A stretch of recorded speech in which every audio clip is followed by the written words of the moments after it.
Hello दोस्तों, स्वागत है आप सभी का इस स्पर्धा में। तो एमएससीईटी की वन शॉट वीडियोस की सीरीज में आज हम शुरू करने वाले हैं मैट्रिसेस। मैट्रिसेस ये चैप्टर हम कंप्लीट करेंगे दो वीडियोस में। पार्ट वन में हम कंप्लीट करेंगे सारे कंसेप्ट्स इस चैप्टर से रिलेटेड, और पार्ट टू में हम देखेंगे पीवाईक्यूज। तो शुरू करते हैं हम पार्ट वन इस वीडियो का, जहाँ पे हम देखने वाले हैं following topics.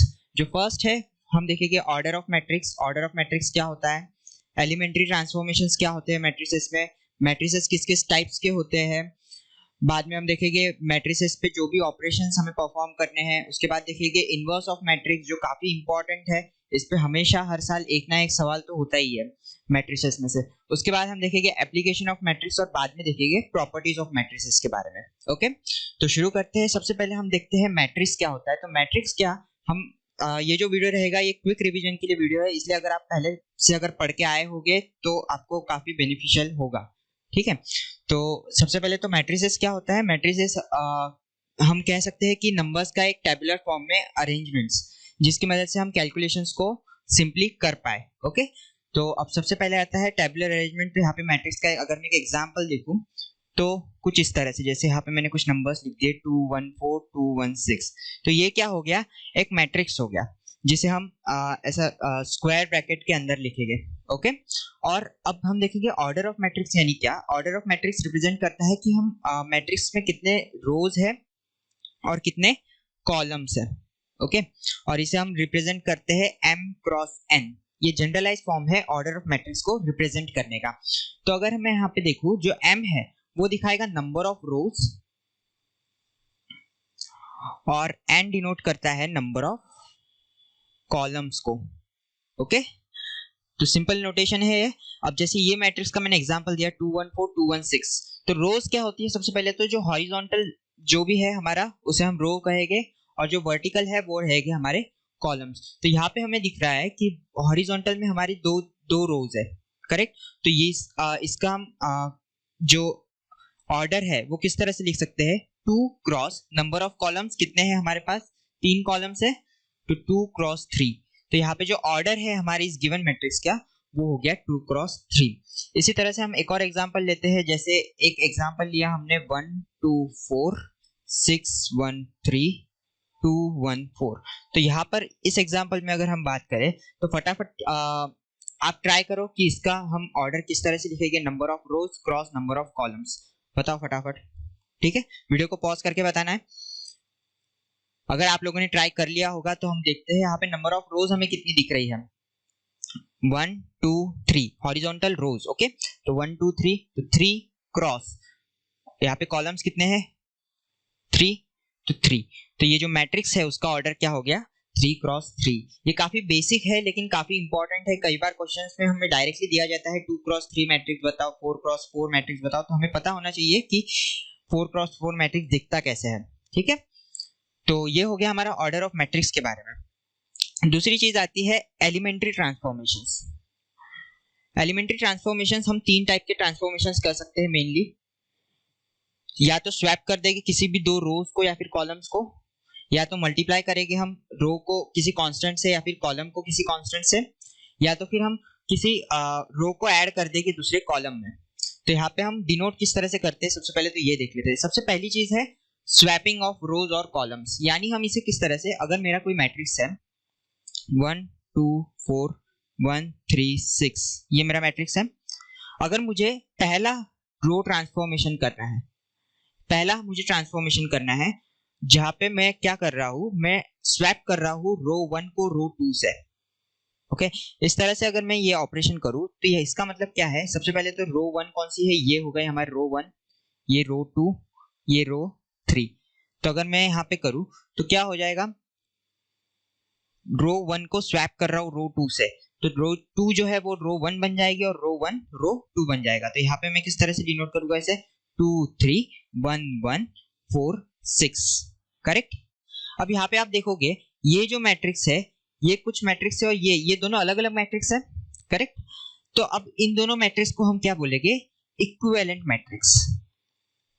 Equivalent matrix, equivalent matrix यानी ऐसे मैट्रिक्स जिन्हें हम एलिमेंट्री ट्रांसफॉर्मेशन का यूज करके बना सके। करेक्ट। अगर मेरे पास कोई मैट्रिक्स ए है और उसमें अगर मैं एलिमेंट्री ट्रांसफॉर्मेशन करूं और मुझे एक मैट्रिक्स बी मिलता है, तो जो ए और बी है वो कैसे हो जाएंगे? Equivalent matrix. Okay, equivalent matrix और इक्वल मैट्रिक्स अलग अलग चीज है। इक्विवेलेंट मैट्रिक्स का मतलब क्या? हम ट्रांसफॉर्मेशन करके वो मैट्रिक्स बना रहे हैं, और इक्वल मैट्रिसेस मतलब जो एलिमेंट्स है वो एग्जैक्टली सेम रहेंगे। ओके, तो ये बात समझ गई। तो सबसे पहला हमने देखा रो ट्रांसफॉर्मेशन में स्वैपिंग का, जहां पे हम रो 1 को स्वैप कर देते हैं रो 2 से और रो 2 को रो 1 से। ओके, दूसरी जो चीज आती है स्केलर मल्टीप्लिकेशन, यानी किसी भी रो को, देखो जो हम ट्रांसफॉर्मेशंस रो के लिए देखेंगे वही सारे ट्रांसफॉर्मेशंस कॉलम्स के लिए भी रहेंगे। तो रो 1 अगर है, उसे अगर मैं किसी भी एक कांस्टेंट, अगर मैं मान लूं कि यहाँ पे मैं पहले जनरलाइज फॉर्म लिखूंगा, बाद में हम एग्जांपल भी देखेंगे। तो अगर किसी रो 1 है R1, उसे मैं मल्टीप्लाई करता हूं किसी कांस्टेंट k से, तो उसे किस तरह से लिखूंगा? R1 को मैं बना रहा हूं KR1। ओके, तो इसका एक एग्जांपल ले लेता हूं। इसी सेम क्वेश्चन में हम देखेंगे। तो यहाँ पे अगर मैं लूं, यहाँ पे मुझे अगर कोई ऑपरेशन परफॉर्म करना है, R1 को मुझे ट्रांसफर करना है टू R1। ओके, तो यानी यहाँ पे मैं क्या कर रहा हूँ, जो रो 1 है उसमें मैं 2 मल्टीप्लाई कर ले रहा हूँ। तो यहाँ पर मेरे पास अब क्या बनेगा? क्योंकि मैंने अगर रो 1 मेरी 2 और 3 ये एलिमेंट्स है रो 1 में, अगर मैं 2 को मल्टीप्लाई कर दूं 2 से तो 4, 3 को मल्टीप्लाई कर दूं 2 से तो 6, फिर बाकी सारे एलिमेंट्स को हम हाथ नहीं लगाए क्योंकि हम सिर्फ ट्रांसफॉर्मेशन किसका कर रहे हैं? R1 का। तो बाकी सब जैसा कि वैसे रहेंगे। तो ये इस तरह से, तो ये जो मैट्रिक्स है ये भी एक इक्विवेलेंट मैट्रिक्स है, करेक्ट, जो इस मैट्रिक्स से और इस मैट्रिक्स से बना है। ये हमने यहाँ पे परफॉर्म किया रो ट्रांसफॉर्मेशन यूजिंग स्केलर मल्टीप्लिकेशन। अब हम देखेंगे रो ट्रांसफॉर्मेशन यूजिंग सम, यानी हम यहाँ पे क्या कर सकते हैं, किसी भी दो रो को, किसी भी एक रो को हम किसी भी दो रो के सम के इक्वल, जैसे यहाँ पे मैं बताऊँ, एक एग्जांपल लेता हूँ। अगर उसे जनरलाइज फॉर्म में, देखिए यहाँ पर मैं जनरलाइज फॉर्म भी लिखता हूँ उसका साइड में सही से। ओके, तो सबसे पहले रो स्वैपिंग के लिए मैंने दिखाया R1 को स्वैप किया R2 से। ओके, स्केलर मल्टीप्लिकेशन के लिए किस तरह से मैंने किया, R1 को मैंने बनाया 2R1। अब हम करते हैं रो कॉलम सम।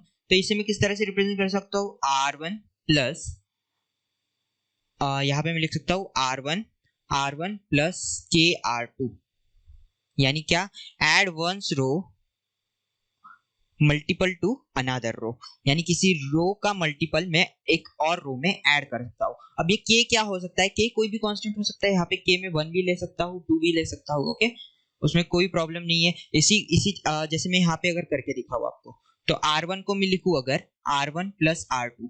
ओके, यहाँ पर मुझे क्या ऑपरेशन परफॉर्म करना है, R1 को लिखना है R1 प्लस R2। तो यहाँ पे मैं क्या हो जाएगा, रो 1 जो है मेरा 4 और 6, रो 1 में एलिमेंट क्या है 4 और 6, उसमें मैं ऐड कर रहा हूँ रो 2 के एलिमेंट्स। रो 2 में क्या है 1, तो 4 में अगर मैं 1 ऐड करूँ तो 5, करेक्ट। 6 में अगर 1 ऐड करूँ तो 7, क्योंकि मैंने बाकी सब में ट्रांसफॉर्मेशन नहीं किया तो बाकी सब वैसा की वैसा, करेक्ट। तो इस तरह से हम रो ट्रांसफॉर्मेशन कर सकते हैं सम की मदद से।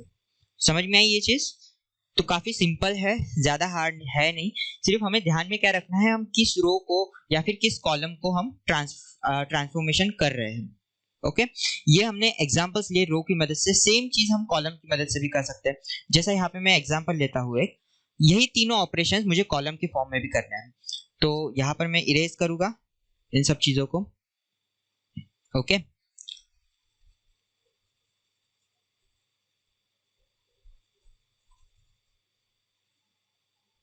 सेम क्वेश्चन हम लेते हैं। अब यहाँ पे कॉलम को किस तरह से नेमिंग करेंगे, ये जो पहला है ये हमारा हो जाएगा कॉलम 1, ये हो जाएगा कॉलम 2। तो सबसे पहला ऑपरेशन स्वैपिंग का, जैसा मैंने रो में स्वैप किया था वैसे ही कॉलम में मैं क्या करता हूँ, C1 को स्वैप कर देता हूँ C2 से। ओके, तो अगर मैंने ये वाला ऑपरेशन परफॉर्म किया तो ये मेरा मैट्रिक्स क्या बन जाएगा, 1 3 6, करेक्ट, 1 2 4। समझिए ये चीज काफी सिंपल है, बिल्कुल भी डिफिकल्ट नहीं है। सेकंड चीज स्केलर मल्टीप्लिकेशन। अब कॉलम्स के लिए हम स्केलर मल्टीप्लिकेशन करें तो C1 को अगर मैं कर दूं 4 टाइम्स C1, ओके अगर मैं C1 को ट्रांसफर करता हूँ 4 टाइम्स C1 तो ये मेरा क्या बन जाएगा, देखो फटाफट, C1 के हर एक एलिमेंट को मैं क्या कर रहा हूँ 4 से मल्टीप्लाई, तो 1 को अगर C1 के ये सारे एलिमेंट्स है ओके मेरे पास, तो इन सबको 4 से मल्टीप्लाई करो, 4 12 24 कुछ इस तरह से, और बाकी सब हम एलिमेंट्स वैसे की वैसे रखेंगे क्योंकि हम वहां पे ट्रांसफॉर्मेशन परफॉर्म नहीं कर रहे हैं। तो कुछ इस तरह से हम करेंगे स्केलर मल्टीप्लिकेशन। उसके बाद में हमारे पास है रो कॉलम सम। सेम अगर मैं कहूँ मतलब कॉलम सम हम देखेंगे इस केस में, तो अगर मैं यहाँ पे C1 को ट्रांसफॉर्म करता हूँ C1 प्लस 2C2 से, यानी मैं क्या कर रहा हूँ C1 के एलिमेंट्स में ट्वाइस ऑफ C2 ऐड कर रहा हूँ। तो सबसे पहले तो मैं बना लेता हूँ यहाँ पे मैट्रिक्स मेरा कुछ इस तरह से, ओके यहाँ पे चेंजेस किस में होने वाले हैं C1 में, ठीक है, यहाँ पे हम ट्रांसफॉर्मेशन किस पे कर रहे हैं C1 में, तो हम चेंजेस भी C1 में ही करेंगे। तो यहाँ पर क्या हो जाएगा, C1 को मैं क्या लिख सकता हूँ पहले 4 प्लस 2C2, C2 में क्या एलिमेंट है 1, 4 plus twice of 1 6, correct. Second देखो C1 प्लस 2C2, C1 है 12 प्लस 2C2 यानी 2 इंटू 2 4, तो ये बन जाएगा 16। फिर C1 प्लस 2C2, वापस C1 है 24 इस केस में, और 2C2 यानी ट्वाइस ऑफ 4 8, तो ये हो जाएगा 32, और बाकी सारे एलिमेंट्स हम जैसा कि वैसे लिखेंगे। तो ये हमने कर दिया column transformation using sum. Okay समझ में आया ये चीज। चलो अब नेक्स्ट हम फटाफट देखेंगे नेक्स्ट चीज। यहाँ पे हमने कुछ क्वेश्चंस लिए हैं जिसका यूज, अब इन क्वेश्चंस को हम सॉल्व करेंगे ट्रांसफॉर्मेशंस की मदद से। तो सबसे पहला हमारे पास क्या क्वेश्चन है, हमें एक मैट्रिक्स दिया है 2 cross 2, correct, order of matrix हमने पढ़ा, 2 रोज है 2 कॉलम है, तो 2 क्रॉस 2 मैट्रिक्स है। हमें क्या करना है, हमें पता करना है ए क्या होगा अगर हम उसे किसी आइडेंटिटी, ये सब हम चीजें देखेंगे कि आइडेंटिटी मैट्रिक्स क्या होता है वगैरह, अगर आपने पढ़ रखा होगा तो बहुत ही अच्छी बात है। आइडेंटिटी मैट्रिक्स क्या होता है, एक ऐसा मैट्रिक्स जिसके डायगोनल एलिमेंट्स 1 हो और बाकी सारे एलिमेंट 0। ओके तो यहाँ पे हम सबसे पहले देखेंगे कि R2 को हम ट्रांसफॉर्म कर रहे हैं R2 माइनस 2R1 से। ओके अभी यहाँ पे एक और चीज मैं बताना चाहूंगा, हमने पिछली स्लाइड में देखा कि हम यहाँ पे सम कर सकते हैं तो यहाँ पे सब्सट्रैक्शन भी कर सकते हैं। ओके तो यहाँ पे अलग अलग बताने की जरूरत नहीं। अगर मैं k को -2 ले लूं तो ये क्या बन जाएगा, R1 ट्रांसफर कर रहा है -2 R2 से, करेक्ट। तो हमारा पूरा खेल किसमें है, ये जो k हम क्या कांस्टेंट लेते हैं इसके बेसिस पे। अगर k हमने negative, k as a constant हमने कोई निगेटिव वैल्यू ली तो हमारा सब्सट्रैक्शन परफॉर्म होगा वहां पे, और अगर पॉजिटिव ली तो एडिशन। ओके सो यहाँ पर मुझे क्या दिख रहा है कि R2 को मैं ट्रांसफॉर्म कर रहा हूँ R2 माइनस 2R1 से। Okay nice. अब अगर मैं बात करूँ इस क्वेश्चन में, तो यहाँ पे अगर तुमने एक प्रॉपर्टी पढ़ी होगी कि अगर हम किसी भी मैट्रिक्स को एक आइडेंटिटी मैट्रिक्स से मल्टीप्लाई किए तो वो मैट्रिक्स को मिलेगा, यानी A इंटू अगर मैं करूँ I तो मुझे वो मैट्रिक्स A ही मिलेगा। तो यहाँ पर मुझे बेसिकली क्या हो रहा है कि अगर R2, अगर मैं ये ट्रांसफॉर्मेशन यहाँ पे परफॉर्म करूँ, ओके अब जैसे यहाँ पे मैं ओके चलो हम बेसिक से शुरू करते हैं, हमने क्योंकि अभी तक ये डिस्कस नहीं किया। तो हम क्या करेंगे, यहाँ पे सीधा सीधा ट्रांसफॉर्मेशन करेंगे। हमारे पास मैट्रिक्स है, गिवन मैट्रिक्स में फटाफट लिखता हूँ 1 2 -1 3 is equals to 1 0 0 1 A। Okay अब मैं यहाँ पे क्या कर रहा हूँ, मुझे परफॉर्म करना है R2 माइनस 2R1। तो अब यहाँ पे मेरे पास जितने भी मैट्रिक्स है सारे मैट्रिक्स पे मुझे ये ऑपरेशन परफॉर्म करना पड़ेगा। तो सबसे पहले यहाँ पे पहले मैट्रिक्स पे जो हमारे लेफ्ट हैंड साइड पे मैट्रिक्स है, यहाँ पे अगर मैं ऑपरेशन परफॉर्म करूँ तो R2 बन जाता है R2 माइनस 2R1। R2 मेरा है फिलहाल 1, ओके तो 1 minus 2 times of, wait R2 मेरा 1 नहीं है, ओके सॉरी मेरे से मिस्टेक हुई। यहाँ पर देखो मैं यहाँ पे डिनोट करता हूँ, ये है R1 ये है R2, मुझे चेंजेस किस में करना है, सिर्फ R2 में। R2 है 2, इन 2 को मैं ट्रांसफर किस में कर रहा हूँ 2 माइनस 2 ऑफ R1। R1 क्या है 1, तो यहाँ पे 2 माइनस 2 क्या हो जाएगा 0, करेक्ट। तो R2 हो जाएगा 0। नेक्स्ट अब 3 के लिए देखूं तो 3 माइनस 2 ऑफ R1, R1 इस केस में क्या है मेरे लिए -1, तो यहाँ पे मैं 3 + 2 हो जाएगा तो ये हो जाएगा 5, तो 5, और क्योंकि R1 में मैंने चेंजेस नहीं किए तो R1 के एलिमेंट जैसा कि वैसे रहेंगे, करेक्ट, यहाँ पे -1 था, इज इक्वल्स टू, यहाँ पर क्या होगा, अब मुझे जो ऑपरेशन मैंने यहाँ पे परफॉर्म किए वही ऑपरेशन इस मैट्रिक्स में भी परफॉर्म करने पड़ेंगे। तो यहाँ पे अगर मैं ये ऑपरेशन परफॉर्म करूँ तो मुझे चेंजेस किसमें सिर्फ R2 में करने हैं, तो R1 जैसा कि वैसा लिखूँ। R2 में अगर मैं चेंजेस करूँ, R2 में क्या करना है मुझे 0 - 2 इंटू R1, तो ये हो जाएगा -2,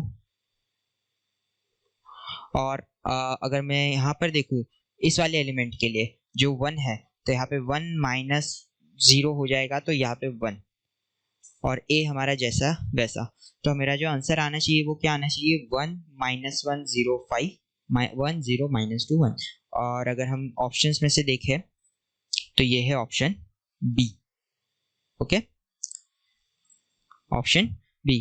तो इस तरह से हम करेंगे इसे सॉल्व। नेक्स्ट क्वेश्चन देखते हैं हम फटाफट।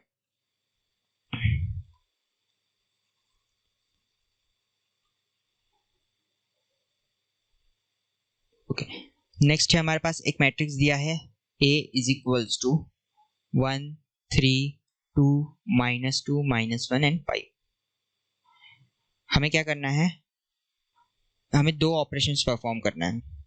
पहले तो मुझे R1 को रिप्लेस करना है R2 से, यानी हम क्या कर रहे हैं सिर्फ स्वैप कर दे रहे हैं, कोई खास चीज नहीं।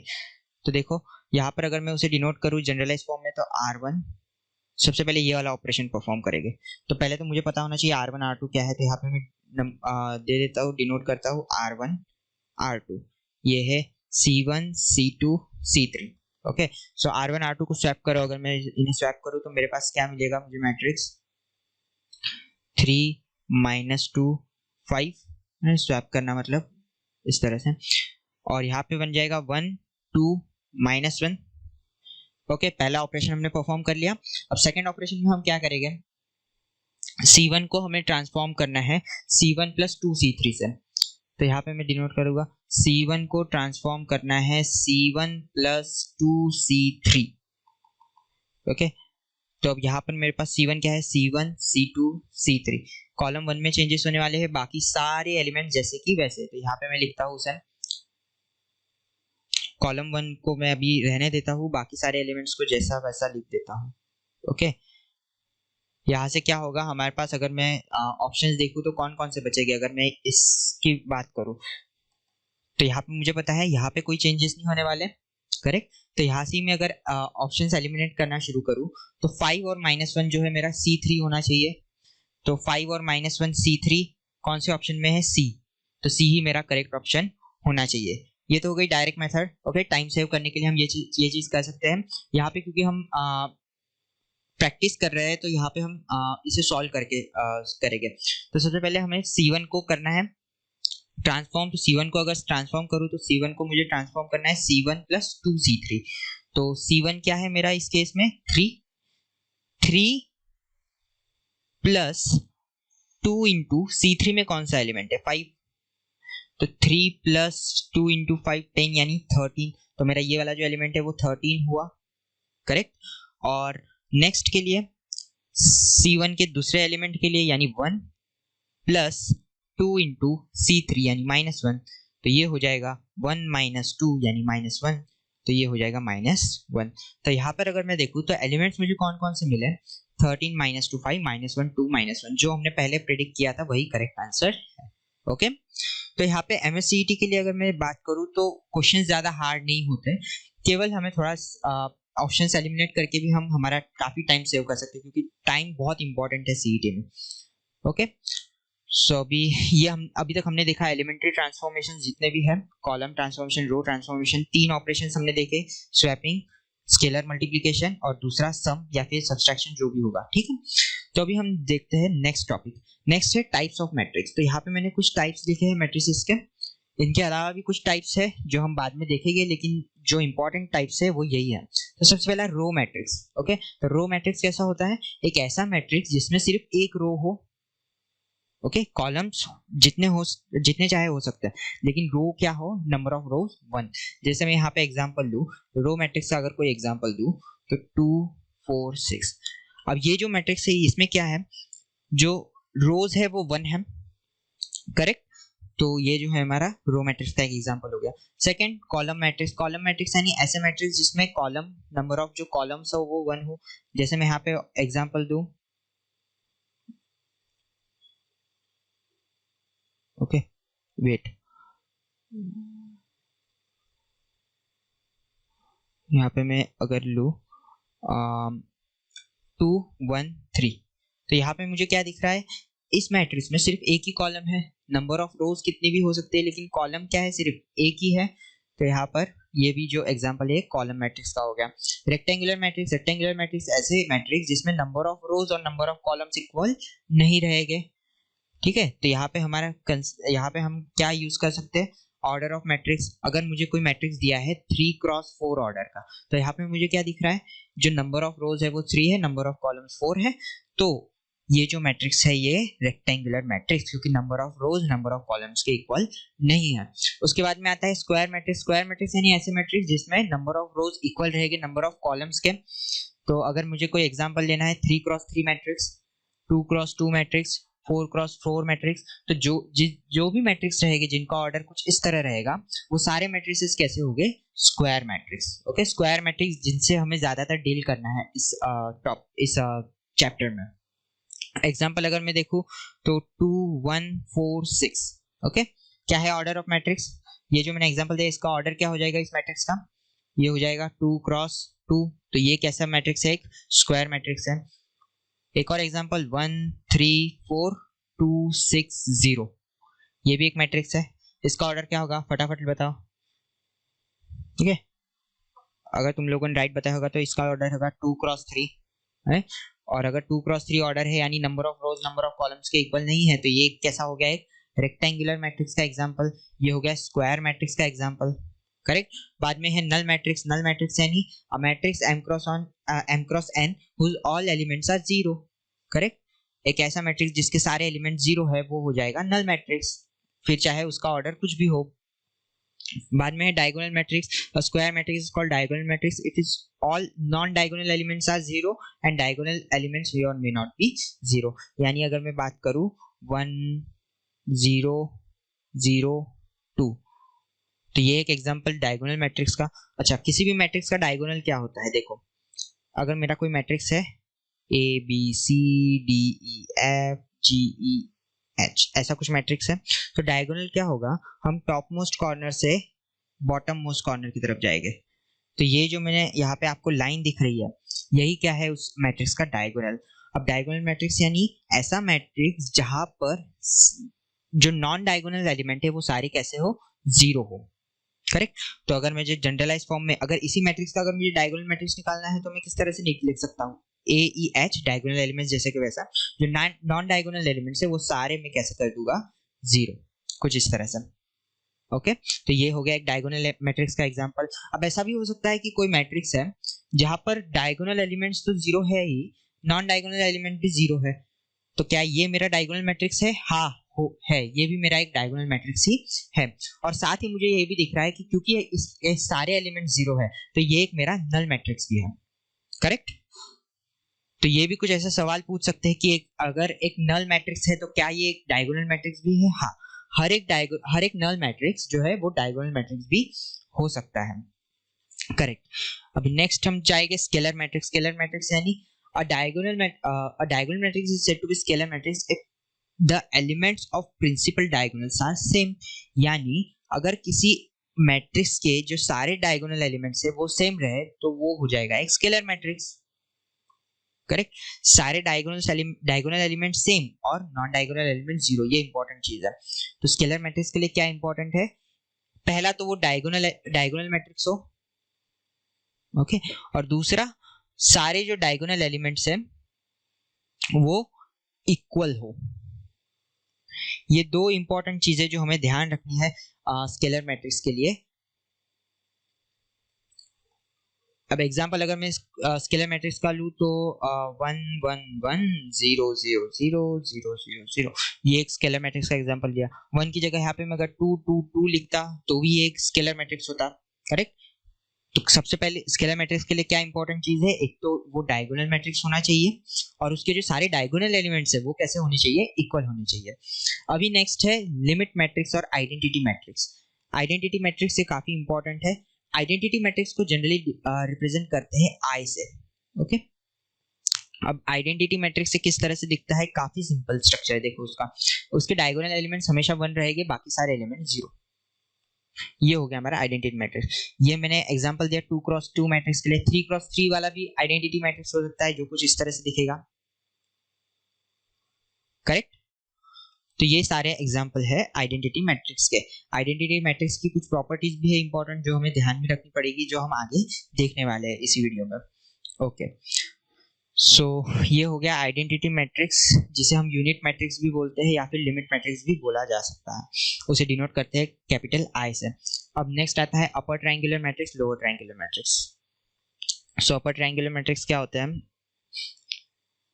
ऐसा मैट्रिक्स जिसमें, जैसे मैं अगर बात करूं 1 2 3 4 5 6 0 0 0, ठीक है। तो यहाँ पर आप देखते होंगे कि डायगोनल के नीचे वाले जो सारे एलिमेंट्स है वो 0 है, करेक्ट। और ऊपर में कुछ एलिमेंट्स हैं, अगर नीचे वाले सारे एलिमेंट 0 रहे तो वो हो जाएगा अपर ट्रायंगुलर मैट्रिक्स। अगर डायगोनल के ऊपर वाले सारे एलिमेंट 0 है तो उसे हम कहेंगे लोअर ट्रायंगुलर मैट्रिक्स। यहाँ पे 1 2 3 0 0 0। तो यहाँ पर मुझे क्या दिख रहा है कि जो ऊपर वाले हैं वो सारे एलिमेंट 0 है, तो ये हो जाएगा लोअर ट्रायंगुलर मैट्रिक्स और ये हो जाएगा अपर ट्रायंगुलर मैट्रिक्स, करेक्ट। यहाँ पर अगर डेफिनेशन हमें देखनी है तो हम देख सकते हैं कि ए आई जे के फॉर्म में दी गई है। अब ए आई जे क्या है ये हमें पता होना चाहिए। सिंपली ए आई जे क्या है, हम एलिमेंट्स को रिप्रेजेंट करते हैं। जैसे अगर मेरा 2x2 मैट्रिक्स है तो मैं उसे किस तरह से रिप्रेजेंट करूंगा, A11 A12 A21 A22। तो ये जो आई जे है ये क्या है, ये समझ में आ रहा है ना ये चीज। तो इस तरह से हम डिनोट करेंगे सारे एलिमेंट्स को, ओके। सो ये हमने देख लिया काफी सारे टाइप्स ऑफ मैट्रिसेस, ओके। यहाँ पे डायरेक्ट क्वेश्चंस भी होते हैं बहुत सारे, तो हमें पता होना चाहिए कि कौन कौन से टाइप्स के मैट्रिसेस है, ओके। तो सबसे पहले अब देखेंगे हम नेक्स्ट चीज, operation of matrices. Operation of matrices के पहले कुछ क्वेश्चंस ले लेते हैं। जैसे मैं यहाँ पे दूं 4 5 1 2, ये किस टाइप का मैट्रिक्स है,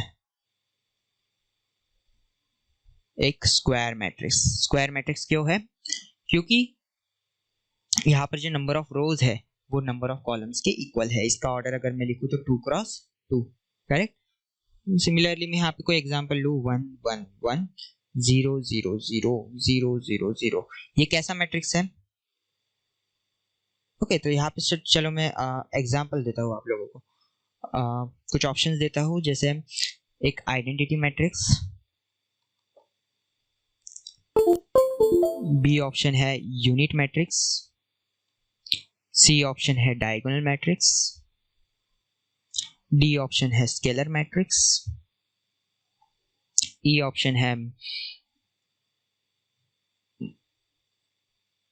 रेक्टेंगुलर मैट्रिक्स, एफ है स्क्वायर मैट्रिक्स, ई है अपर ट्रायंगुलर, एफ एच है लोअर ट्रायंगुलर, ओके। तो अगर इन सब में हम देखें तो ये कैसा मैट्रिक्स दिख रहा है, ये एक आइडेंटिटी मैट्रिक्स है, करेक्ट। आइडेंटिटी मैट्रिक्स का हमने क्या देखा था, एक ऐसा मैट्रिक्स जिसके डायगोनल एलिमेंट 1 हो, बाकी सारे एलिमेंट 0 हो, तो ये एक आइडेंटिटी मैट्रिक्स है। आइडेंटिटी मैट्रिक्स का ही दूसरा नाम यूनिट मैट्रिक्स है, तो एक यूनिट मैट्रिक्स भी है। क्या ये डायगोनल मैट्रिक्स है, डायगोनल मैट्रिक्स के केस में हमने क्या देखा था कि जो डायगोनल एलिमेंट्स है वो रहेंगे, बाकी सारे एलिमेंट्स 0 हो जाएंगे। तो हाँ, ये एक डायगोनल मैट्रिक्स भी दिख रहा है। स्केलर मैट्रिक्स है, हाँ स्केलर मैट्रिक्स भी है। स्केलर मैट्रिक्स के केस में क्या देखा था कि जो सारे नॉन डायगोनल एलिमेंट्स है वो 0 रहेंगे और जो डायगोनल एलिमेंट है वो क्या रहेंगे, इक्वल। तो यहाँ पे मुझे दिख रहा है कि डायगोनल एलिमेंट्स सभी 1 है, तो ये एक स्केलर मैट्रिक्स भी है। क्या एक रेक्टेंगुलर मैट्रिक्स है? जी नहीं, ये रेक्टेंगुलर मैट्रिक्स नहीं है। क्यों नहीं है? क्योंकि यहाँ पे जो नंबर ऑफ रोज है वो नंबर ऑफ कॉलम्स के इक्वल नहीं है। अगर मैं यहाँ पे ऑर्डर लिखूँ तो 3 क्रॉस 3, जो नंबर ऑफ रोज है वो नंबर ऑफ कॉलम्स के यहाँ पे इक्वल है, तो एक रेक्टेंगुलर मैट्रिक्स नहीं है। क्या एक स्क्वायर मैट्रिक्स है? हाँ, ये एक स्क्वायर मैट्रिक्स है। Upper triangular matrix? जी नहीं, ये अपर ट्रायंगुलर मैट्रिक्स नहीं है, क्योंकि डायगोनल के नीचे वाले एलिमेंट्स सारे जीरो है लेकिन ऊपर कोई एलिमेंट नहीं है, तो हम इसे अपर ट्रायंगुलर मैट्रिक्स नहीं कह सकते। ये लोअर ट्रायंगुलर मैट्रिक्स भी इसे नहीं कह सकते। ओके, तो ये हो गया हमारे टाइप्स ऑफ। तो अब हम देखेंगे operation of matrices. Operation of matrices में हम देखेंगे addition, subtraction and multiplication of matrices. आप सबने सुना होगा किस तरह से एडिशन, सब्सट्रैक्शन, मल्टीप्लिकेशन करते हैं। हम शॉर्ट में देखेंगे, क्विकली रिवाइज करते हैं इन चीजों को। तो सबसे पहले हम देखेंगे addition of matrices. Addition of matrices में अगर हम बात करें तो मैट्रिसेस का एडिशन हम किस तरह से करते हैं। अगर मैं लूँ एक ए मैट्रिक्स और उसके एलिमेंट्स को डिनोट करता हूँ A1, A2, A3, A4, और एक मैं मैट्रिक्स लूँ B, उसके एलिमेंट्स को अगर मैं डिनोट करूँ B1, B2, B3, B4, okay. तो यहाँ पे अगर मुझे दोनों मैट्रिक्स का एडिशन यानी A प्लस B करना है, तो मैं क्या करूँगा, दोनों मैट्रिक्स के करस्पॉन्डिंग एलिमेंट्स को ऐड करूँगा। Correct, A1 plus A2 plus B1 plus B2 plus A3 plus B3 plus A4 plus B4। Okay, so ये जो मैट्रिक्स मिलेगा वो मिलेगा हमें एडिशन मैट्रिक्स A और B का। करेक्ट। सिमिलर चीज सब्सट्रैक्शन में, अगर मैं सब्सट्रैक्शन की बात करूं, अगर मुझे सब्सट्रैक्शन करना है तो मैं सेम चीज करूंगा।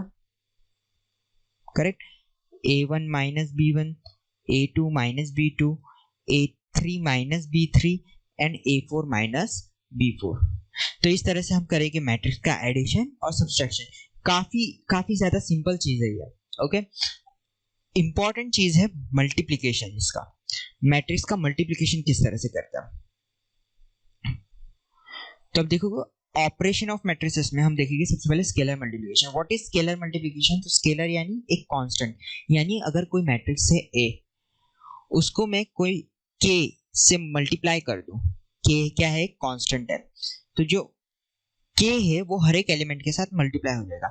यानी अगर मैं इसको डिनोट करूं इस तरह से, मेरा एक मैट्रिक्स है A1, A2, A3, A4, okay, और मुझे निकालना है KA, यानी मैंने एक कांस्टेंट मल्टीप्लाई कर दिया मेरे मैट्रिक्स से, तो क्या होगा, सारे एलिमेंट्स को वो K मल्टीप्लाई हो जाएगा कुछ इस तरह से। समझ में आई चीज? तो ये है सिंपल स्केलर मल्टीप्लिकेशन, जहां पे हम कोई कांस्टेंट मल्टीप्लाई करेंगे अगर किसी मैट्रिक्स से, तो वो कांस्टेंट सारे एलिमेंट्स से मल्टीप्लाई हो जाएगा। ओके, नाउ जो दूसरी चीज है वो है हमारा नॉर्मल मल्टीप्लिकेशन ऑफ मैट्रिसेस। अब ये काफी इंपॉर्टेंट चीज है, यहाँ पर कुछ कंस्ट्रेंट्स है जो हमें ध्यान में रखने हैं। ऐसा नहीं कर सकते कि हम कोई भी दो मैट्रिक्स उठा ले और उसका मल्टीप्लिकेशन करने लगे। ठीक है, हमें ध्यान रखना होगा कि एक पर्टिकुलर रूल फॉलो करें, और रूल क्या है वो भी हम अभी देखते हैं। तो रूल कुछ इस तरह से है कि अगर मेरा कोई मैट्रिक्स है A1, A2, B1, अगर मैं अभी कुछ इस तरह से एग्जांपल लूं, जैसे अगर मैट्रिक्स का कि मेरे पास एक मैट्रिक्स है A जिसका m क्रॉस n ऑर्डर का है, ओके, और मेरे पास मैट्रिक्स को कैपिटल लेटर से डिनोट करते हैं तो कैपिटल A, और एक दूसरा मैट्रिक्स है B जो है कुछ P क्रॉस Q ऑर्डर का। तो अगर मुझे इन दोनों का मल्टीप्लिकेशन परफॉर्म करना है तो एक कंस्ट्रेंट जो ये इन्होंने फॉलो करना चाहिए वो क्या है कि नंबर ऑफ, अगर समझो मुझे A इंटू B करना है तो number of columns of A should be equal to number of rows of B, यानी जो n है वो इक्वल होना चाहिए P के। तब जो हमारा मल्टीप्लिकेशन मैट्रिक्स निकलेगा उसका ऑर्डर हो जाएगा m क्रॉस q, यानी बचे हुए। तो किस तरह से मैं बता रहा हूं, देखो यहां पर मुझे क्या, देखिए क्या इंपॉर्टेंट चीज है, number of columns of matrix 1 should be equal to number of rows of matrix 2, तभी इनका मल्टीप्लिकेशन पॉसिबल है। इसे हम एग्जाम्पल के थ्रू देखें तो देखिए कुछ इस तरह से, जैसे मैं अगर बात करूं, एक मैट्रिक्स है, मैट्रिक्स ए, जो मैं कुछ डिनोट करता हूं 2 3 1 4, और इसका अगर ऑर्डर है 2 क्रॉस 2। एक मैट्रिक्स बी ले लेता हूं, इसको 3 1 4 2, इसका भी ऑर्डर है 2 क्रॉस 2। तो मेरी क्या कंडीशन है, क्या मैं ए मल्टीप्लाई बाय बी निकाल सकता हूं? उसके लिए कंडीशन क्या है, ये इक्वल होना चाहिए इसके, करेक्ट। जो नंबर ऑफ कॉलम्स है फर्स्ट मैट्रिक्स के, वो इक्वल होने चाहिए number of rows of second matrix. क्या ए इंटू बी कर सकता हूं? हाँ कर सकता हूं मैं, क्योंकि यहाँ पे नंबर ऑफ रोज 2 है सेकंड मैट्रिक्स का, नंबर ऑफ कॉलम भी 2 है फर्स्ट मैट्रिक्स का। सिमिलरली अगर मैं कोई ऐसा मैट्रिक्स लो, एक सी मैट्रिक्स लिया मैंने, जो कुछ इस तरह से 2 4 6 8 1 2, क्या मैं यहाँ पे A इंटू सी कर सकता हूँ? ध्यान से बताओ। पहले तो ये देखो कि इसका ऑर्डर क्या हो जाएगा, इस मैट्रिक्स का ऑर्डर हो जाएगा 2 क्रॉस 3। क्या मैं A इंटू बी कर सकता हूँ? सोचो।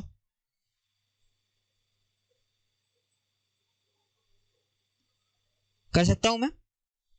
हाँ कर सकता हूं। क्यों कर सकता हूं? क्योंकि मेरी कंडीशन क्या है, पहले मैट्रिक्स का कॉलम और सेकंड मैट्रिक्स की रोज सेम होनी चाहिए।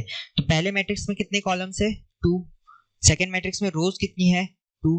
तो क्योंकि ये कंडीशन हमारी फॉलो हो रही है, तो हम ए क्रॉस सी कर सकते हैं। Okay, simple.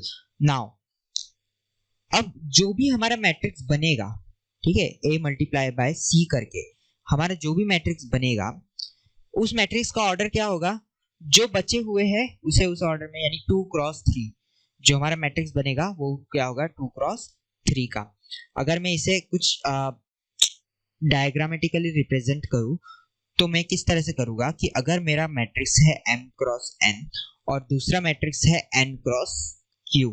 ओके, अब मैंने यहाँ पे n क्रॉस q क्यों लिखा, क्योंकि हमारी कंडीशन क्या है, number of columns of first matrix should be equal to number of rows of second matrix. तो यहाँ पे n अगर कॉलम्स है, यहाँ पे भी n ही रोज होनी चाहिए, इजंट इट? तो जो मल्टीप्लिकेशन वाला मैट्रिक्स निकलेगा, जो मल्टीप्लाई करने के बाद जो मैट्रिक्स निकलेगा, वो क्या होगा, m क्रॉस q ऑर्डर का। समझे? नाइस। तो हम सबसे पहले यहाँ पे मल्टीप्लिकेशन का एक दो एग्जांपल्स ले लेते हैं। अगर मेरे पास एक मैट्रिक्स है A 4 2 1 3 और एक मैट्रिक्स है B 1 2। अब मुझे क्वेश्चन है कि फाइंड A इंटू बी। तो सबसे पहले मुझे क्या करना है, पहले तो पता करना है कि क्या मैं इनका मल्टीप्लिकेशन कर सकता हूँ क्या। तो मैं सबसे पहले ऑर्डर लिख लेता हूँ। पहले मैट्रिक्स का ऑर्डर है 2 क्रॉस 2, सेकेंड मैट्रिक्स का ऑर्डर है 2 क्रॉस 1, करेक्ट। अब मुझे बताओ, क्या मैं इन दोनों का मल्टीप्लिकेशन कर सकता हूँ? पहले के कॉलम दूसरे की रो सेम होनी चाहिए। हाँ है, यहाँ पे 2 2, तो मैं इनकी मल्टीप्लिकेशन कर सकता हूँ, मतलब a मल्टीप्लाई बाय b कर सकता हूँ। Okay, very nice. अगर मैं a मल्टीप्लाई बाय b कर सकता हूँ, तो अब उसे परफॉर्म किस तरह से करूँगा, ठीक है, a इंटू बी किस तरह से दिखाऊंगा। तो मुझे क्या करना पड़ेगा, अच्छा मैं कर सकता हूँ, वेरी नाइस। अब वो जो ऑर्डर, जो भी a मल्टीप्लाई बाय b करके जो हमें मैट्रिक्स मिलेगा, उसका ऑर्डर क्या होगा, 2 क्रॉस 1। बचे हुए मैट्रिक्स का ऑर्डर 2 क्रॉस 1, करेक्ट। तो अब मुझे ये भी पता चल गया। Okay, very nice. अब यहाँ पे मैं देखो, मुझे क्या करना है, हमेशा मैं किस तरह से चलूंगा। ओके, चलो मैं इसको क्या करता हूं, मैं एक जनरलाइज फॉर्म में पहले लिखता हूं। किस तरह से करते हैं हम, मेरे पास एक मैट्रिक्स है A11 A12 A21 A22, correct. एक मैट्रिक्स है B11 और ये है B21, करेक्ट। और मुझे ए बी निकालना है, तो ए बी किस तरह से निकालूंगा, ए बी ये क्योंकि 2 क्रॉस 2 है, ये मेरा 2 क्रॉस 1 है, तो ये जो ए बी मिलेगा वो मिलेगा मुझे 2 क्रॉस 1 का। तो अब ए बी किस तरह से निकालूंगा, A11 B11 प्लस देखो मैं यहाँ पे थोड़ा सा इसे लिखता हूँ फिर से, तो यहाँ पे क्या बन जाएगा, इसको मैं ऐसा लिखूंगा A11 B11 plus A12 B21, और जो सेकंड रो होगी वो इस मैट्रिक्स की क्या बनेगी, A21 A21 B21, wait, A21 B11 plus A22 B21, समझे, इस तरह से। तो इस तरह से हम मैट्रिक्स मल्टीप्लिकेशन परफॉर्म करते हैं। काफी बेसिक चीज है, ये तो आनी ही चाहिए। अगर तुमने प्रैक्टिस की होगी अच्छी तरह से तो तुम्हें बिल्कुल आती होगी ये चीज, ओके। और नहीं की तो हमें प्रैक्टिस करनी पड़ेगी, इसकी काफी इंपॉर्टेंट है, ओके। तो ज्यादा टाइम बर्बाद नहीं करते हम इस पे।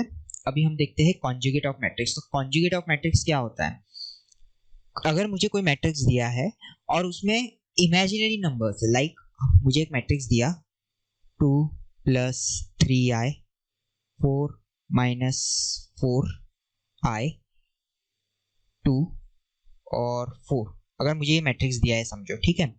और मुझे पता करना है कॉन्जुगेट क्या होगा इस मैट्रिक्स का। तो ये A है, तो A कॉन्जुगेट किस तरह से निकालेंगे हम, इसे इस तरह से कॉन्जुगेट। हमने इमेजिनरी नंबर्स में पढ़ा होगा कॉन्जुगेट क्या होता है, केवल हम जो इमेजिनरी हमारा जो इमेजिनरी पार्ट है उसकी साइन चेंज कर देते हैं। तो इसका कॉन्जुगेट हो जाएगा A2 - 3i 4 + 4i 2 और 4, कुछ इस तरह से, ओके। तो ये हो गया conjugate of matrix. Transpose of matrix next term है हमारी, transpose of matrix. Transpose of matrix क्या होता है, ट्रांसपोज ऑफ मैट्रिक्स का मतलब कि हम क्या करेंगे, जो रोज है उसे कॉलम बना देंगे, जो कॉलम है उन्हें रो बना देंगे। जैसे मैं अगर एग्जांपल लूं, मेरे पास कोई मैट्रिक्स है, एक A मैट्रिक्स है, ओके, A1 A2 A3, यहाँ पर मैं लिख लेता हूँ ये B1 B2 B3 C1 C2 C3, ये हमारे पास एक मैट्रिक्स है, ओके। मुझे इसका ट्रांसपोज निकालना है, तो A ट्रांसपोज को डिनोट करते हैं A के ऊपर सब सुपरस्क्रिप्ट में हम T लिखते हैं। तो ये हो गया हमारा A ट्रांसपोज। अब यहाँ पर मुझे क्या करना है, रोज को कॉलम बनाना है। रोज क्या है, A1 A2 A3 B1 B2 B3 C1 C2 C3। तो ये क्या बन गया मेरे पास, एक transpose of my matrix A, समझिए ये चीज। तो इस तरह से हम करेंगे ट्रांसपोज। अब trace of matrix, trace of matrix ये भी एक बहुत simple concept. Trace of matrix मतलब सारे डायगोनल एलिमेंट्स का सम, उसे बोलेंगे ट्रेस ऑफ मैट्रिक्स, ओके। तो जैसे मैं अगर एग्जांपल लूं, एक मेरे पास मैट्रिक्स है A 1 2 3 0 4 1 5 2 1 2, अगर मेरे पास ये ऐसा कुछ मैट्रिक्स है, तो trace of matrix, trace of A का मतलब मैं सारे डायगोनल एलिमेंट्स का सम ले लूंगा। यहाँ पे डायगोनल एलिमेंट क्या है, 1 + 2 + 3, करेक्ट, ये सारे डायगोनल एलिमेंट। तो ये हो जाएगा 6। तो जो ट्रेस है मैट्रिक्स A का वो क्या हो जाएगा, 6, करेक्ट, वेरी नाइस। तो अब हम देखते हैं next part, special types of matrixes. सबसे पहले होता है आइडेम्पोटेंट मैट्रिक्स। आइडेम्पोटेंट मैट्रिक्स यानी ऐसा मैट्रिक्स जिसका अगर स्क्वायर करूं तो वो मैट्रिक्स खुद बने, ओके। तो यहाँ पर मुझे यहाँ पे लिखना चाहिए था A² A होना चाहिए, ओके। बाद में है निल पोटेंट मैट्रिक्स। निल पोटेंट मैट्रिक्स मतलब एक ऐसा मैट्रिक्स जो क्या करे, एक रिलेशन को फॉलो करे। यानी अगर मैं A के पावर में कुछ कर दूं तो वो क्या होना चाहिए, 0, यानी एक नल मैट्रिक्स थे, समझ रहे हो। अगर A के पावर K है, A का अगर मैं कुछ पावर करूं और उसका जो मैट्रिक्स, उससे जो आंसर में हमें मैट्रिक्स मिलेगा, अगर वो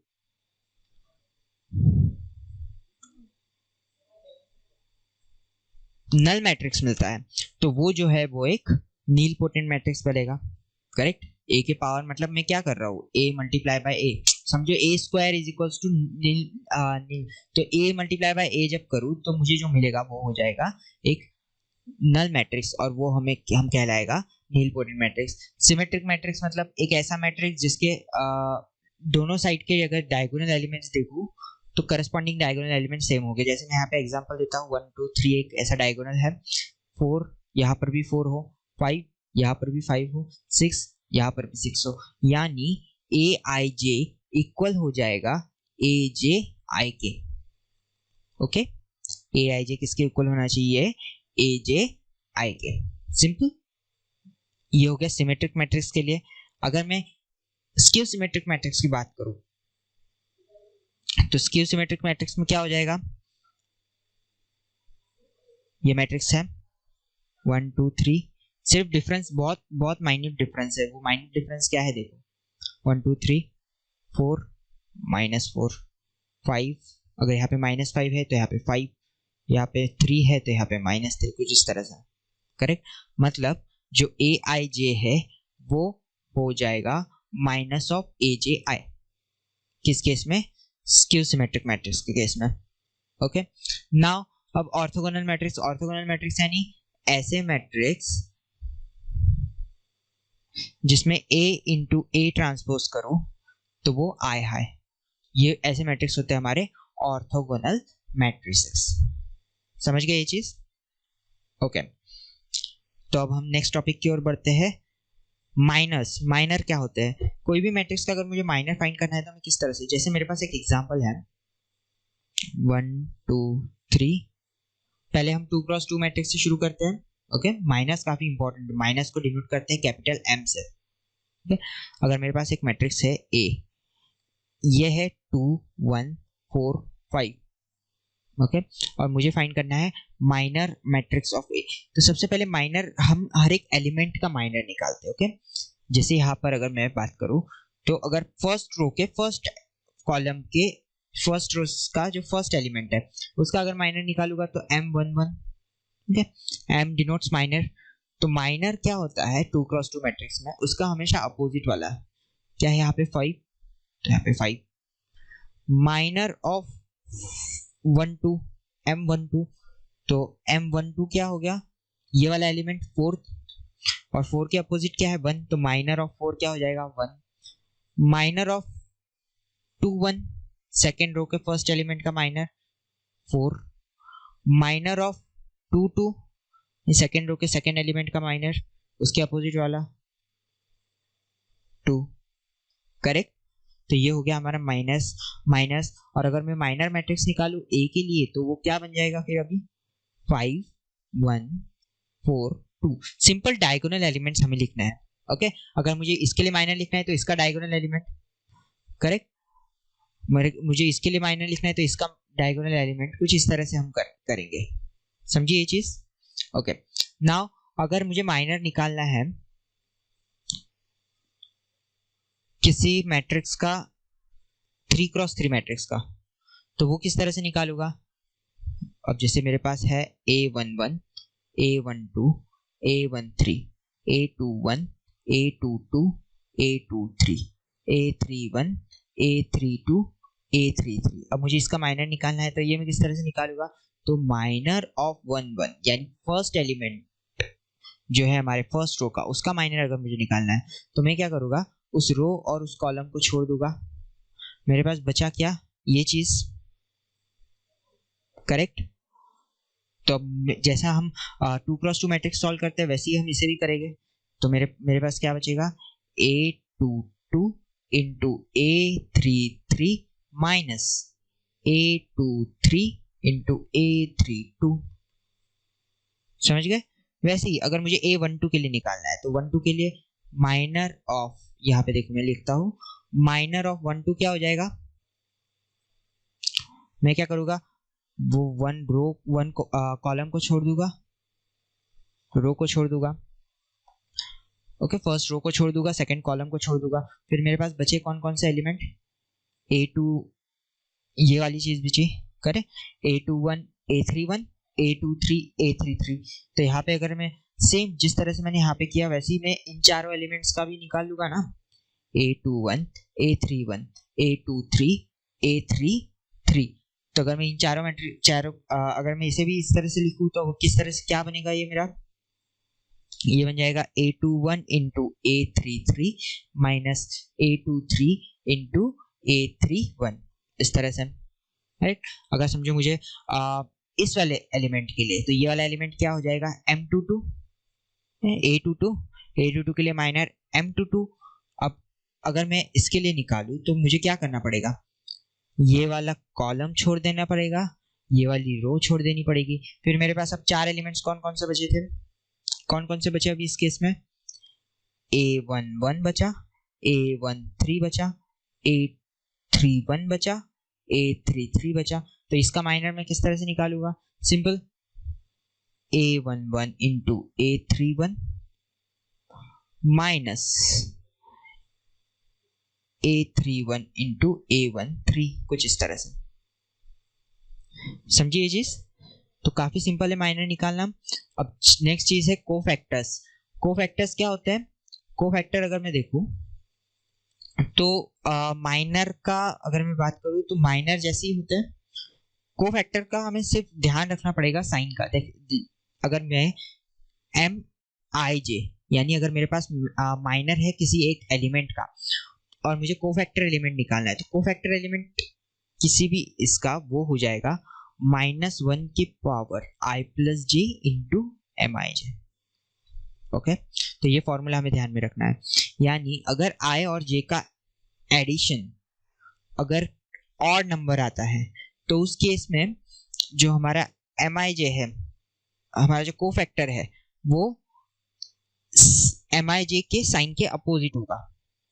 ओके, और अगर समझो I और J का एडिशन हमारा इवन नंबर आता है तो माइनर ही हमारा कोफैक्टर हो जाएगा। ओके, ठीक है। तो हम ज्यादा डिटेल में नहीं जा रहे हैं, मुझे केवल रिवाइज करवाने हैं आपको ये सारे टॉपिक। अब देखते हैं adjoin of matrix. Adjoin of matrix निकालते किस तरह से। एडजॉइन ऑफ मैट्रिक्स क्या होता है, एक कोफैक्टर मैट्रिक्स होता है जिसको हम ट्रांसफर कर दे तो हमें जिसको हम क्या कर दे, ट्रांसपोज कर दे, तो हमारे पास क्या मिल जाएगा, उस मैट्रिक्स का एडजॉइन। ओके, तो ये हो गया हमारा एक ट्रेडिशनल वे उसे निकालने का। क्योंकि हम रिवाइज करेंगे तो हम एक ट्रिक का यूज करेंगे, उस ट्रिक की मदद से हम काफी easily adjoin of matrix easily निकाल पाएंगे। तो हम वो ट्रिक यूज करेंगे, आगे हम वो ट्रिक देखेंगे जब हम इनवर्स फाइंड कर रहे होंगे मैट्रिक्स का, उस केस में हम वो ट्रिक देखेंगे। लेकिन एडजॉइन ऑफ मैट्रिक्स अगर हम देखें ट्रेडिशनल वे में तो किस तरह से निकालते हैं। सबसे पहले तो मुझे कोफैक्टर मैट्रिक्स निकालना पड़ेगा।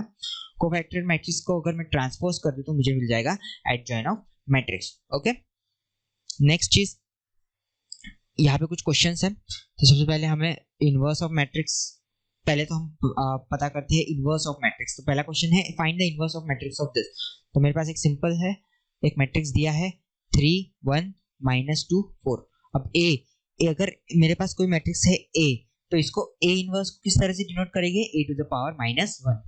ओके, अगर कोई मैट्रिक्स है A तो उसके इनवर्स को किस तरह से डिनोट करेंगे, A⁻⁻1। अब मुझे A इनवर्स फाइंड करना है, तो A इनवर्स के लिए देखो हमारे पास दो वेज है। एक तो हम एलिमेंट्री ट्रांसफॉर्मेशन से करें,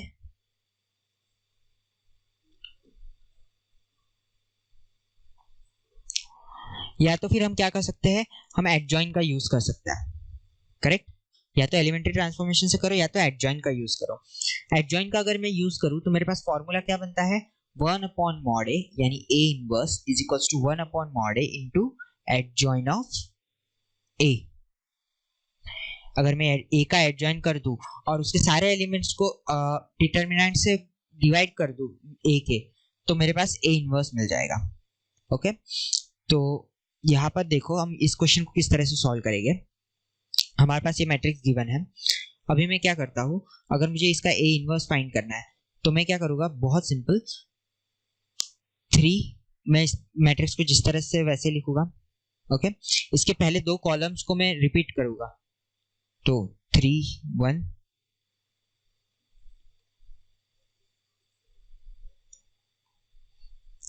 तो सबसे पहले तो इसका हम कोफैक्टर मैट्रिक्स निकालते हैं। कोफैक्टर मैट्रिक्स अगर मैं निकालूं इसका, तो ये कुछ इस तरह से बनेगा 1 3 -2। ओके, अब इसका मैंने कोफैक्टर मैट्रिक्स निकाल लिया। क्या ये कोफैक्टर मैट्रिक्स है, जी नहीं, ये माइनर मैट्रिक्स है। तो इसका कोफैक्टर मैट्रिक्स निकालना है तो ये कुछ इस तरह से बन जाएगा। ओके, अब मुझे ये बन गया एडजॉइन ऑफ हमारे गिवन मैट्रिक्स। अगर मैं इसे ए मानता हूँ तो एडजॉइन ऑफ गिवन मैट्रिक्स ये बन गया। अब मुझे निकालना है ए इनवर्स। तो सबसे पहले तो मॉड ए निकालता हूँ, मॉड ए यानी डिटर्मिनेंट ऑफ ए। तो ये हो जाएगा 12 माइनस 2, तो ये हो जाएगा 14 टोटल। तो यहाँ पे मुझे क्या करना पड़ेगा, हर एक एलिमेंट को 14 से डिवाइड करना पड़ेगा मेरे एडजॉइन के। ओके, तो ये क्या बन जाएगा 4/14। इस मैट्रिक्स को अगर निकालने की बात करूँ तो 1/14, 2/14, 3/14, कुछ इस तरह से। तो अगर मैं ऑप्शन देखूँ राइट तो अच्छा यहाँ पे -2 था, तो यहाँ पे -2। वेट कुछ तो भी मिस्टेक हुई।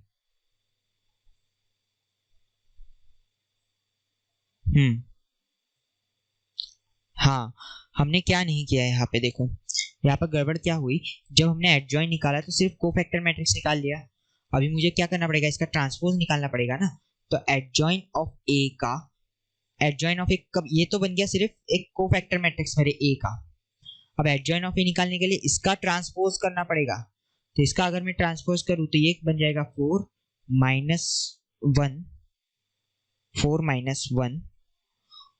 2 3, इस तरह से। ये हो गया एडजॉइन। अब मुझे निकालना है ए इनवर्स। तो अब मैं इसके सारे एलिमेंट्स को डिवाइड कर दूंगा 14 से। तो कुछ इस तरह से बनेगा 1/14, 3/14। तो यहाँ पे जो करेक्ट है वो ऑप्शन क्या बन रहा है मुझे, ऑप्शन ए। तो मेरा ऑप्शन ए करेक्ट होगा। ओके, तो यहाँ पे ध्यान क्या रखना है, यहाँ पे मुझसे मिस्टेक हो गई थी। हमने क्या किया था कि एडजॉइन ऑफ ए निकालने के लिए हमें कोफैक्टर मैट्रिक्स निकालना है और उसका बाद में ट्रांसपोज करना नहीं भूलना है। ओके, ठीक है, तो ये चीज हमारी हो गई। इनवर्स ऑफ मैट्रिक्स हमने निकाल लिया 2x2 के। अब हम 3x3 के लिए अगर इनवर्स निकाले तो किस तरह से निकालेंगे। ओके, 3x3 के लिए हमें थोड़ा टीडियस टास्क हो जाएगा। करेक्ट, हमें पहले कोफैक्टर मैट्रिक्स निकालना पड़ेगा, उसके बाद उसका ट्रांसपोज करो। करेक्ट, और 3x3 यानी हमें दोनों एलिमेंट्स का कोफैक्टर निकालना, तो थोड़ा लंबा हो जाएगा हमारे लिए। तो इसके लिए हम क्या करेंगे, ट्रिक यूज करेंगे। ट्रिक क्या है, हम सबसे पहले तो मैट्रिक्स लिख देते। तो हमारे पास मैट्रिक्स क्या गिवन है, 3 -4 2 -2 1 0 -1 -1 1। ये हमारे पास मैट्रिक्स है। अभी अगर मुझे ट्रिक का यूज करना है तो मैं क्या करूंगा, सबसे पहले तो यहाँ पे लिखूंगा सारे एलिमेंट्स को। 3 -4 2 -2 1 0 -1 -1 1। ओके, अब मुझे क्या करना है, इन दो रोज, इन ये जो दो कॉलम्स है उन्हें रिपीट करना है। तो मैं वो रिपीट करूंगा, यहाँ पे कर दिए। अब मुझे इन दो रोज को रिपीट करना है, तो यहाँ पे नीचे मैं इन रोज को रिपीट करूंगा।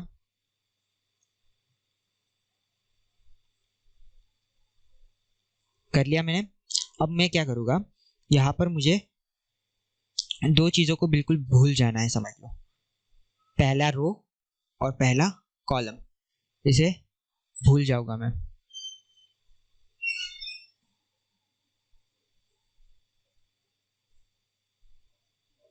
वेट, यहाँ पर तो कुछ तो भी मिस्टेक हो गई है।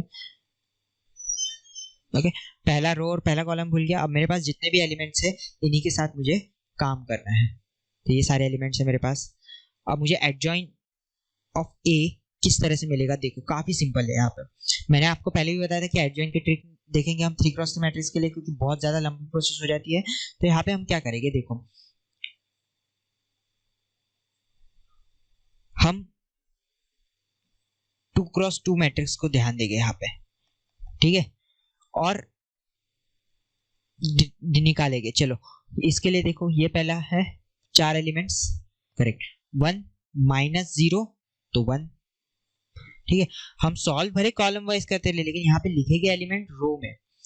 फिर नेक्स्ट हमारे पास 4 एलिमेंट्स ये आए, इसका अगर मैं निकालू डिटरमिनेंट तो क्या निकलेगा, 0 + 2।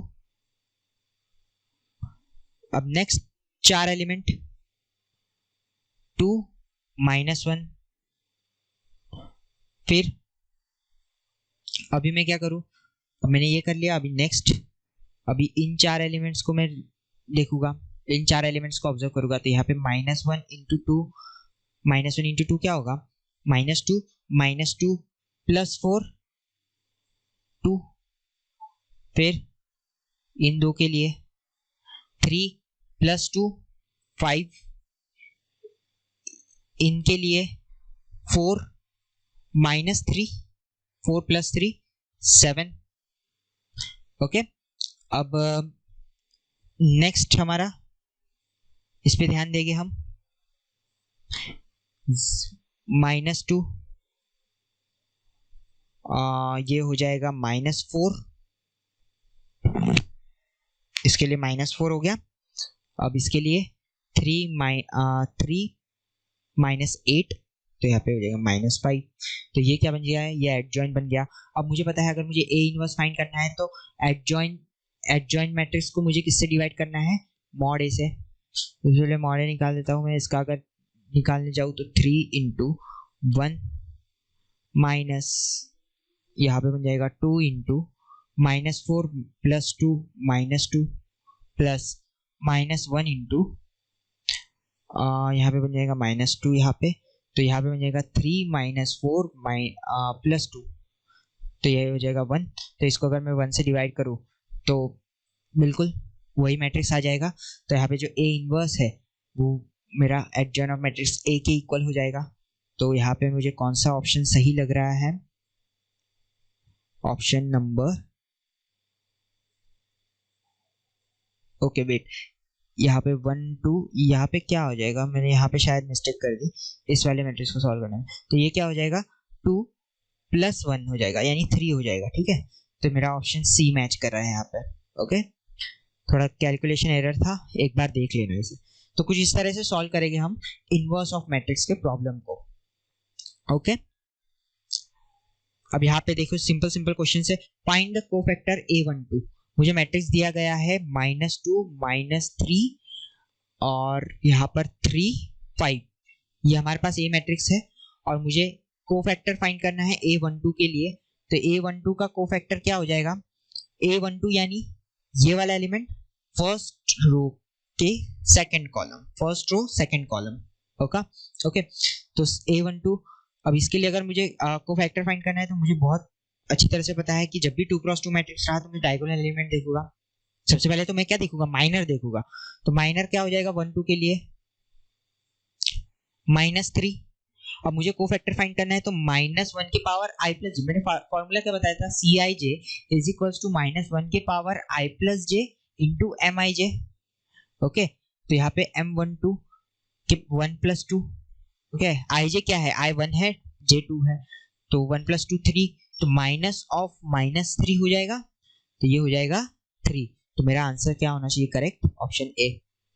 Okay, second, if a = this then cofactor of third row. तो थर्ड रो, मेरे पास थर्ड रो क्या है, -1 2 3। तो सबसे पहले -1 के लिए लिखता हूँ, -1 यानी कौन सा एलिमेंट, A31। A31 का अगर मुझे कोफैक्टर निकालना है तो मुझे सबसे पहले -1 के पावर 3 + 1, ये कोफैक्टर के लिए फॉर्मूला है। ठीक है, A31 के कोफैक्टर के लिए फॉर्मूला है। तो A3 + 1 और यहाँ पर माइनर ऑफ 31, तो माइनर ऑफ 31 3 क्या है, ये वाला। तो अगर मैं माइनर फाइंड करूँ तो -3 -1, तो ये हो जाएगा -4, और यहाँ पर मैं देखूँ तो ये 1 हो जा रहा है, 1 × -4, तो मेरा जो 31 के लिए है कोफैक्टर -4 आ जाएगा। ओके, यानी ऑप्शन या तो बी होगा या तो सी होगा। ए और डी तो एलिमिनेट कर दिया हमने। अब यहाँ पे मैं देख रहा हूँ कि डिफरेंस कहाँ पे, यहाँ पे सी बी और सी में डिफरेंस कौन सा है, केवल ये लास्ट वाले एलिमेंट का, मतलब लास्ट वाले कोफैक्टर के लिए डिफरेंस आ रहा है। तो मैं सबसे पहले क्या करूंगा, लास्ट वाला ही निकालूंगा। ओके, सो लास्ट वाला यानी A33, इस एलिमेंट के लिए मैं निकालूंगा। तो इसके लिए अगर मैंने माइनर निकाला तो A33 के लिए कोफैक्टर पहले से लिख लूं, क्या हो जाएगा, -1 के पावर 3 + 3 × M33। तो M33 क्या हो जाएगा, M33 ये आ जाएगा 1 × 1 - 2, यानी -1 हो गया, 1 × 1 - 2, तो 1 - 2 -1। तो यहाँ पे अगर मैं लिखूं तो 1 के पावर 3 + 3 6, यानी 1 इंटू -1, तो ये -1 हो जाएगा ओवरऑल। तो मेरा जो फाइनल आंसर है वो क्या हो जाएगा, बी। कुछ इस तरह से। ओके, अगर आपको समझ में नहीं आया होगा तो आप खुद से ट्राई करो और वीडियो को एक बार फिर से आप देख सकते हैं। तो इस तरह से हमने देखा। एक और क्वेश्चन है, ए हमें एक मैट्रिक्स दिया है, उसका एडजॉइंट फाइंड करना है। चलो फटाफट निकालो। हमारे पास ए मैट्रिक्स है गिवन -1 -3 5 2। एडजॉइंट निकालना है मतलब कोफैक्टर मैट्रिक्स निकालना है। ओके, तो -1 के लिए कोफैक्टर क्या हो जाएगा, -A11 के लिए कोफैक्टर क्या हो जाएगा, A11 -1 है तो C11 क्या हो जाएगा, 1 के पावर 1 + 1। ओके, यहाँ पे मैं डायरेक्ट सॉल्व कर रहा हूँ।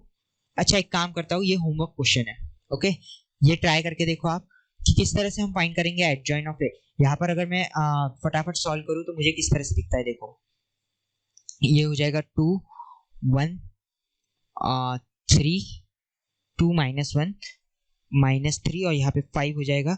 और अगर ये हो जाएगा साइन यहाँ पे चेंज, इन दोनों के साइन चेंज हो जाएंगे और इसका मैं ट्रांसपोज करूंगा तो बन जाएगा 2 3 -5 -1। तो हमारा जो फाइनल आंसर होना चाहिए वो क्या होना चाहिए, 2 3 -5 -1, यानी C option should be correct one. Okay, आपको ये मेथड से सॉल्व करना है, एक बार करके देखना घर पर। और अब ये हो गया हमारा सारी चीजें। अभी हम क्या करेंगे, ये हो गया हमारा पार्ट 1 कंप्लीट यहाँ पे। अब हम पार्ट 2 देखेंगे जिसके अंदर हम PYQ सॉल्व करेंगे मैट्रिक्स से रिलेटेड। ओके, आई होप अगर कोई भी डाउट हो तो आप कमेंट सेक्शन में पूछ सकते हो। ओके, अगर ये वीडियो अच्छा लगा तो लाइक शेयर सब्सक्राइब जरूर करें इस पर्दा को। Thank you so much.